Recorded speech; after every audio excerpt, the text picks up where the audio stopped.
President Biden not done attacking half the country. With 9 weeks to go until the midterm elections, the nasty words kept spilling out as Joe hit the campaign trail over the Labor Day weekend. Biden even coming up with a new nickname for his political foes. Not every Republican is a MAGA Republican. Not every Republican embraces that extreme ideology. I know because I've been able to work with mainstream Republicans my whole career. But the extreme MAGA Republicans in Congress have chosen to go backwards, full of anger, violence, hate, and division. The biggest contrast from what MAGA Republicans, the extreme right, the Trumpies. Trumpies. Look at the energy behind him. The media is running with Biden's good versus evil narrative by hyping a new American Civil War.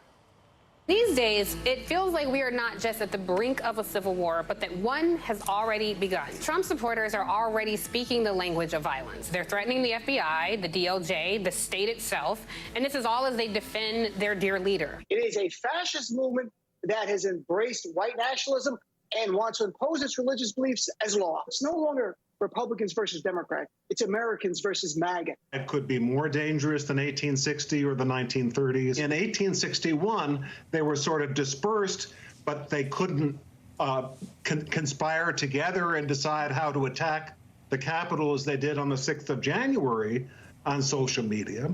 Jesse, welcome back. Okay. Thank you.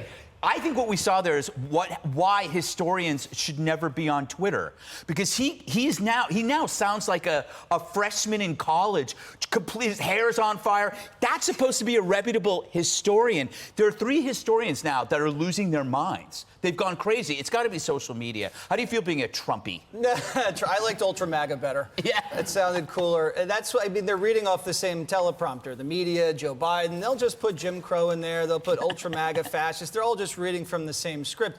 But the people aren't buying it. Do you see Joe out there in Milwaukee? Yeah. Now, this was a weekend. No one had a job. They didn't have anything else to go to do. See, you have the guy that won 80 million votes.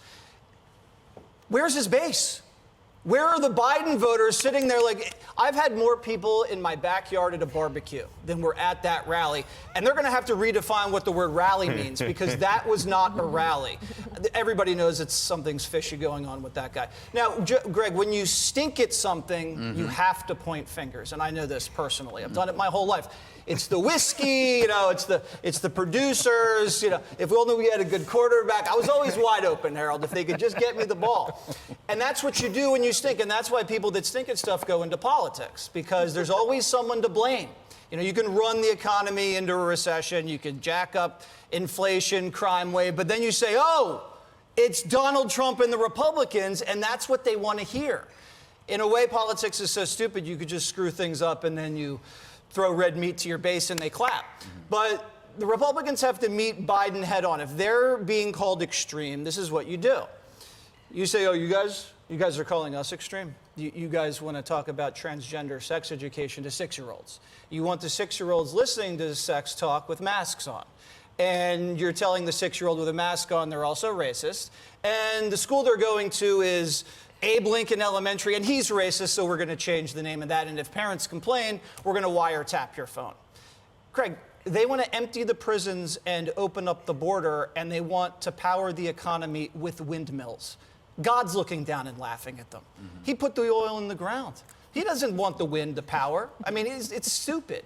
And then I he's wouldn't use that argument, though, but go ahead. Wind is for birds, Greg. It's not for power. Oil is for the energy.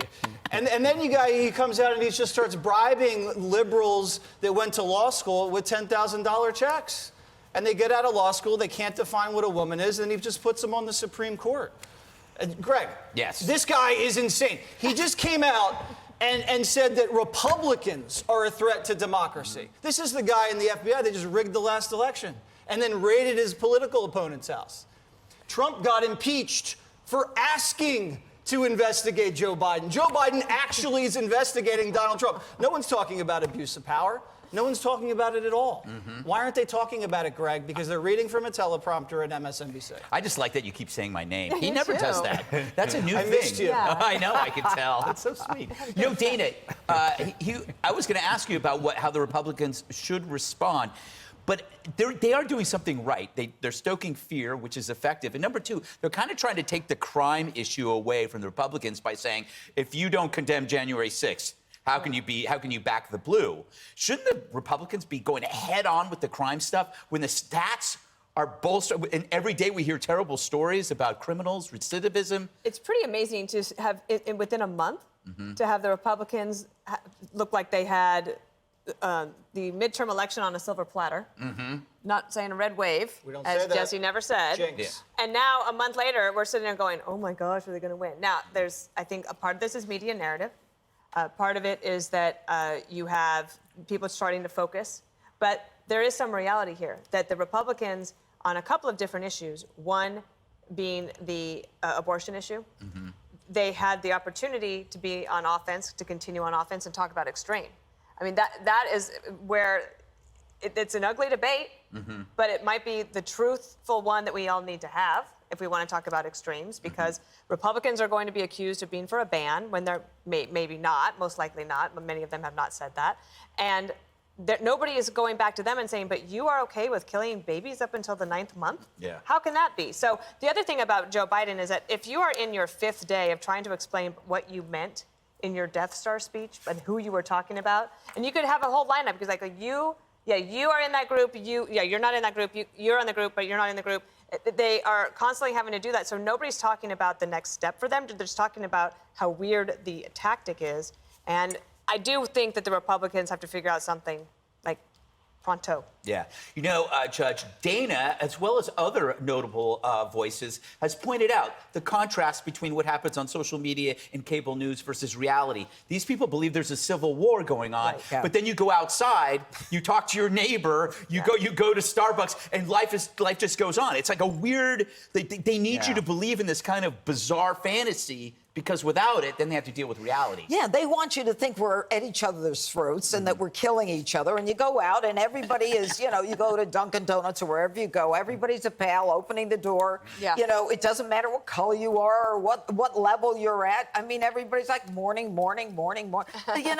America is really okay. But my favorite part of that speech that Biden said, he said, those Republicans, they're taking us backwards. Really? I think it's the Democrats who've taken us backwards. Because when you look at children in terms of education, because the Democrats wouldn't open the schools, our kids now are suffering, and now at a huge percentage in terms of brown and black children, unfortunately, negatively compared to other kids around the world. But also they're saying, the Republicans want to go backwards. We don't want to go backwards. I want to go backwards because when Donald Trump left, inflation was something like, 2%, 1.2%. Gas was $2.50 a gallon. The price of food was affordable for most people. We had safe streets, and we didn't have a record crime rate like we have right now. So I don't know what the problem is with the past. We've had it good for a period of time. We're in a hellhole right now. And Joe Biden, the guy loves division. He is the divider in chief. Harold, first, great to be back. Good to see you. I'm sure you probably share some of the same feelings we do, but you might deviate in some aspects of it. What might that be? It's good you're back. So there are 4 political parties in our country right now. There are the MAGA Republicans. There are the mainstream conservative Republicans that I largely grew up with and served with in Congress. There are the progressive Democrats who are on the periphery in my party, in my mind. And then there are moderate Democrats where I'd like to think I sit. Elections are about choices, and you have to give people a choice that they can accept. And most campaigns are about moving the country forward. Judge, I appreciate the way you described that, and that forward could be we want those things again. But campaigns are always one in the middle. And the campaign that best attracts independents to their side is the campaign that is likeliest to win. Former President Trump called, I think, President Biden an enemy of the state. I think he called this last week and might have called the DOJ and FBI vicious monsters. I think President Biden said some awful things, personal things about MAGA Republicans, then has tried to backtrack a bit. Look, this is the election season and these things happen. I do hope that those in politics today don't ever give up on people. I heard a great commentator over the weekend make the point that a lot of Americans experience pain and disappointment. They experience unrest and turmoil in their lives. And politicians sometimes speak to that pain in ways that I sometimes wish they wouldn't, even though some are on my side and sometimes they're not. But when elections are over, you have to govern. And I think one of the great shortcomings of our political system, which has overpromised and underdelivered now for 50 years, but where it has really fallen is that after the election, no one is able to govern now. Whether it's Democrats in office, even if Democrats control the whole thing, and when Republicans have controlled the whole thing. Why? Because there are 4 parties. And we have to begin not only to speak to one another, but there has to be a commitment after the end of these campaigns to actually want to solve people's problems. Even if we disagree, you got to want to solve people's problems. And I think the party that does that best is going to win the majority or keep the majority in the House and the Senate. That's way too nuanced. It's got to be us and them. You can't do us, them, us, them. That's just too confusing. Too many. Too many. You can't have 4 parties. Yeah, and what about fascists? Don't Yeah, they where are the parties? fascists? I thought I had them. I didn't say that. As a semi-fascist, I call you a semi-socialist. I'm kidding. I did not have fascists. That's what it said. All right. Coming up next, Chicago Mayor Lori Lightfoot melting down over migrants showing up in her city and questioning Texas Governor Greg Abbott's faith. Hi, everyone. I'm Brian Kilmeade. I want you to do me a favor. I want you to click to subscribe to the Fox News YouTube page. This is the only way that I know for sure that you're not going to miss any great commentary, any great news bites, any great interviews coming your way on Fox. You can get it all here on YouTube. So subscribe right now.